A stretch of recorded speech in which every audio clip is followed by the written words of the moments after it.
Olá, meu amigo, minha amiga. Vamos agora para aqui, professor Sávio, Geografia, terceiro capítulo, sétimo ano. Vamos falar sobre a divisão territorial do Brasil. Então vamos lá. Aqui é uma sequência de conteúdos, né? Ele começa falando, lembrando que aqui o território que nós vamos estudar é o território brasileiro. Eu vou colocar um vídeo explicando só sobre as categorias da geografia. Não vai ser agora, mas eu vou colocar esse vídeo. Consequentemente, nós vamos diferenciar e rememorar do sexto ano as categorias da geografia. Mas continuando, o território brasileiro, como ele fala para nós, ele é constituído de pelo espaço geográfico, que é delimitado, construído por, no nosso caso, fronteiras, que limita o Brasil a outros países. Essas fronteiras podem ser rios, podem ser locais bem elevados, ou pode ser uma depressão. Nosso caso é você pensar no mapa do Brasil e pensar que aquela fronteira, aquela linha que divide o Brasil de outro país, aquilo é a delimitação. Como se você pensasse no terreno da sua casa, onde você tem um muro, o muro delimita a sua casa da rua. Então até onde vai o muro é até onde vai a extensão da sua casa.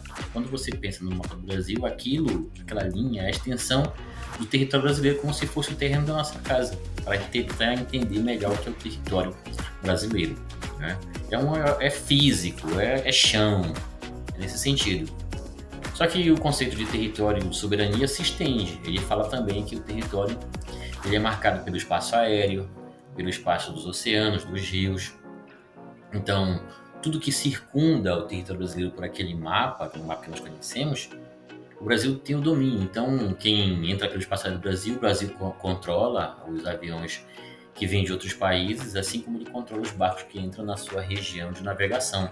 E entram pelos rios, ele pode atirar, ele pode prender pessoas, porque é o seu território, a sua área delimitada. E essa soberania é exercida pelo Estado. O Estado é como se você pensasse na sua casa, o seu pai, a sua mãe, aquela pessoa que está ali, é o ponto principal, é aquele que dita as ordens. Então o Estado é o regulador do território, é o que controla o território.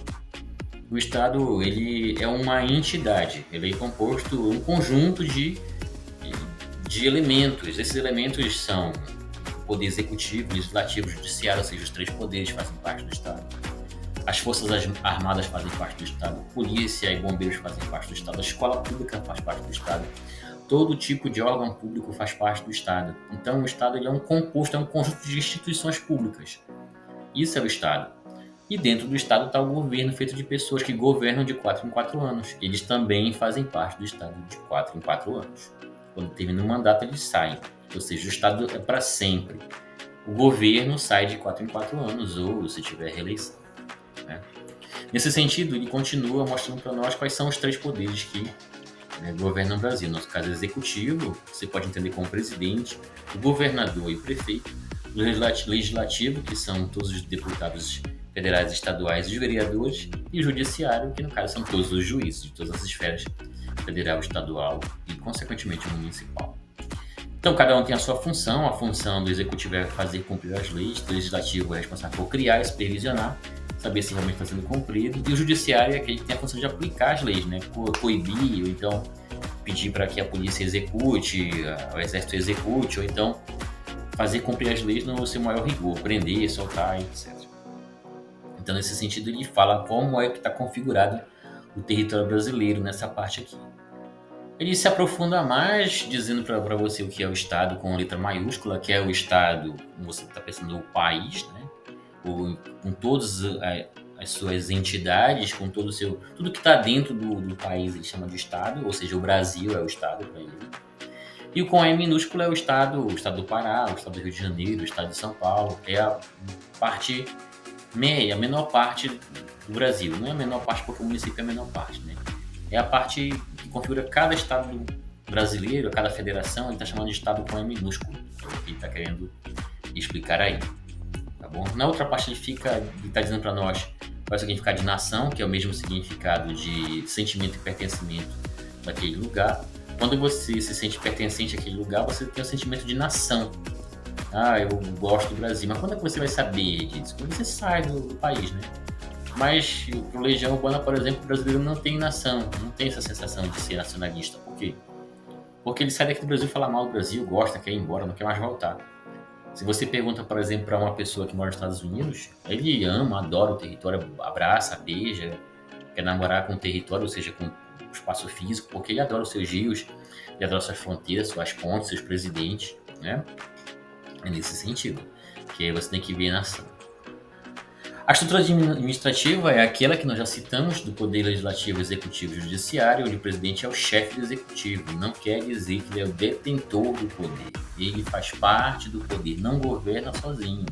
Ele governa com todo o corpo do legislativo, todo o corpo do judiciário. Não é uma governança somente, certo? Ele pode ser questionado pelos outros poderes, ele pode ser embargado e, consequentemente, é por esses outros poderes aí. Não é uma coisa fechada, afinal de contas é uma democracia.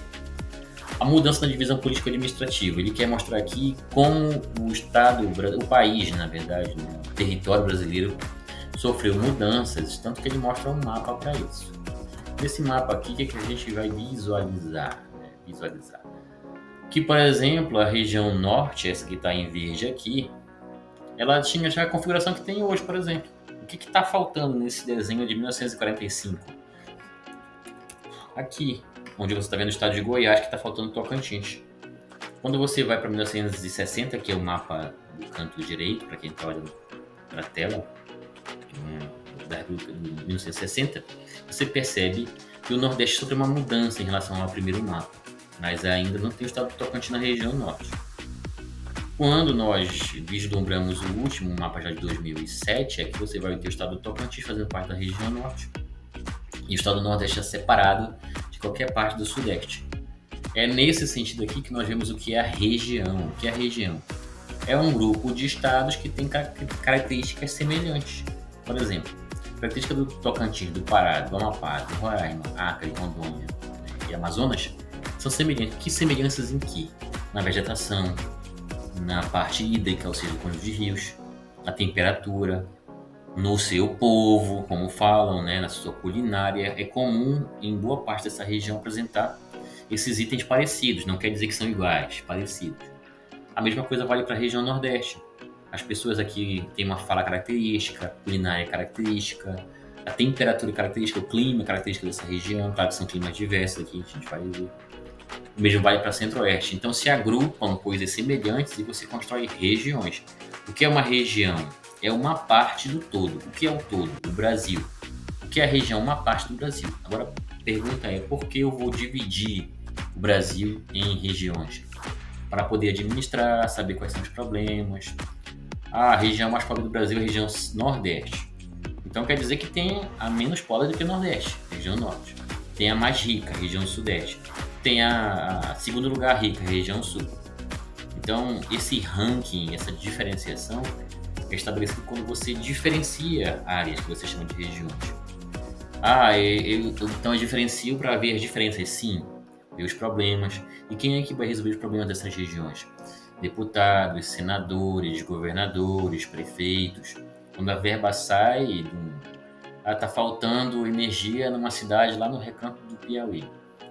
O governante de lá vai fazer um projeto, mandar para a Câmara dos Deputados Federal, né, Legislativo e, olha, liberem verba para que venha energia para essa região. Aí o cara lá em Brasília vê o projeto, viabiliza, vê se realmente é aquilo ali, manda a verba, passa pelo governador, chega no município, consequentemente vai ser realizado naquela área. Esse é o papel dos governantes, tentar solucionar problemas dentro do território brasileiro. O que nós vemos é que a maior parte das vezes isso não acontece, as verbas são desviadas. Mas isso é um assunto para outro momento, não vem ao caso agora, né? Não vem ao caso isso aí. Então, avançando, ele mostra para nós que no início, até 1940, o Brasil apresentava 1.574 municípios. Atualmente, o Brasil tem 5.570 municípios, né? O maior município é aqui do estado de São Paulo e o menor município é de Serra da Saudade, com 781 habitantes. Então, o menor município tem a ver com o tamanho daquele território, mas também a quantidade de pessoas que existem naquele território ali. Beleza? Ele mostra aqui o tamanho do Brasil, né? E está dizendo aqui que o Brasil tem a população de 210 milhões, isso é muito variável de acordo com o censo, agora está em 203 milhões. Ah, mas só tem 203? Não. Claro que isso é uma média. deve ter 210, mais 210, mas isso não é quantificado, até mesmo porque quando o IBGE bate na nossa porta, ele não bate em todas as casas do Brasil, isso não, né, faz uma média matemática, estatística, para chegar nesse valor aí. Então, continuando, ele falar o que é região, essa aqui é a melhor parte desse assunto. A região consiste na diferenciação de áreas sobre o espaço que tem características comuns. Esse é o conceito de região, é para a gente anotar, guardar. Explica para nós agora o que é região. Que não é a mesma coisa que regionalizar. Regionalizar quer dizer dividir o espaço grande. Quando você divide o espaço grande, o que vai aparecer é a região. E você vai dividir usando critérios. Que critérios você vai usar? Critérios naturais, como vegetação, clima, relevo, geografia. Socioculturais, como desenvolvimento humano, ocupação, características do território, processos históricos, como ele está mostrando aí. Então, tem dois conceitos importantes para estudar esse assunto. Um é região e o outro é regionalização. De novo, a região já é o produto feito, é quando você cortou o território todo. Divide, no nosso caso, nós cortamos o Brasil em 5. Norte, Nordeste, Centro-Oeste, Sul e Sudeste. Isso aqui são as regiões. Como nós dividimos o Brasil usando esses elementos aí, que ele aponta no texto, esses elementos, como foi cortado o território em pedaços médios, eles chamam de regionalização. O corte do território ele chama de regionalização. Então ele coloca mais outra coisa interessante aí, que a regionalização de um território facilita a administração, como eu já havia falado anteriormente, né? A ideia é como você pensar numa pizza. Você não vai enfiar uma pizza na mão e na sua garganta. Vou comer. Você vai cortar em uma fatia, de lá você vai cortar uma parte menor e engolir. É assim que você vai entender por que eu devo dividir áreas, para poder compreender cada problema que tem naquela área específica. Esse é o papel dos governantes. Eles têm que entender. Depois que eles entenderem, liberar verbas, projetos, viabilizar a vida das pessoas. Afinal de contas, o Estado é feito para governar, gerir o território, melhorar a vida social. Não estou dizendo trazer a felicidade, mas melhorar a vida social ele pode. Isso é possível de acontecer, tá? Não confundir melhoramento também com felicidade. Às vezes você pode ter uma rua asfaltada e talvez você não tenha internet na sua rua. Mas o problema dos governadores é porque eu não tenho internet dinheiro para pagar a internet. Os dois, né? Podia muito bem visualizar isso e colocar uma internet a baixo custo. O governo pode fazer isso. O Estado já teve empresa de telefonia própria, mas isso também não vem ao caso agora. Tranquilo? Algumas formas de regionalizar. O que é isso? Algumas formas de dividir o território. Como é que eu vou visualizar isso? Dividir o território é regionalizar. Então eu posso dividir o território levando em consideração os aspectos sociais, os aspectos relacionados ao clima. Todos esses aspectos eles são tesouras para eu dividir o território. Mas posso também dividir usando critérios econômicos, critérios políticos, critérios históricos. Então eu posso regionalizar o Brasil de diversas formas. Eu quero regionalizar o Brasil usando a criminalidade. Qual é a região que tem mais crimes e a região que tem menos crimes? Não, eu quero regionalizar o Brasil usando a prostituição. Qual é o local que tem mais prostituição? O local que tem menos prostituição. Não, eu quero regionalizar o Brasil, saber qual é a região que tem mais assassinatos. Então eu vou estudar assassinato em cada região. Eu quero saber qual é a região mais rica. Isso aí também está muito mais fácil, né? Então, regionalizar, você vai fazer recorte no Brasil e saber qual a região tem o quê.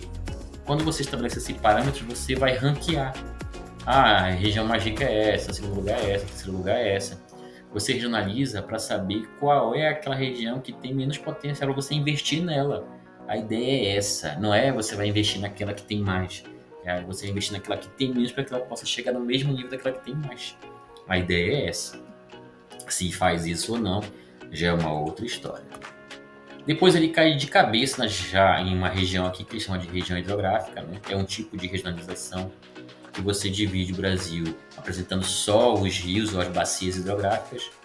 Lembrando que o conceito de bacia hidrográfica é o conjunto de rios. O rio principal, rios médios e pequenos. Os médios e pequenos desagam no principal e esse principal vai desagar no oceano. Quando você visualiza esses rios pequenos indo para o principal, dentro de uma região, você chama isso de bacia. No nosso caso, nós temos a bacia amazônica. Dentro do nosso município tem a bacia, por exemplo, do rio Capim, por exemplo, né? Dentro do rio. Ele chega no rio Amazonas? Não, ele já chega num outro rio, não é o rio Amazonas. Então, cada rio principal corresponde tem a sua bacia específica. Então, a região hidrográfica é uma região que ela vai ter um rio principal e outros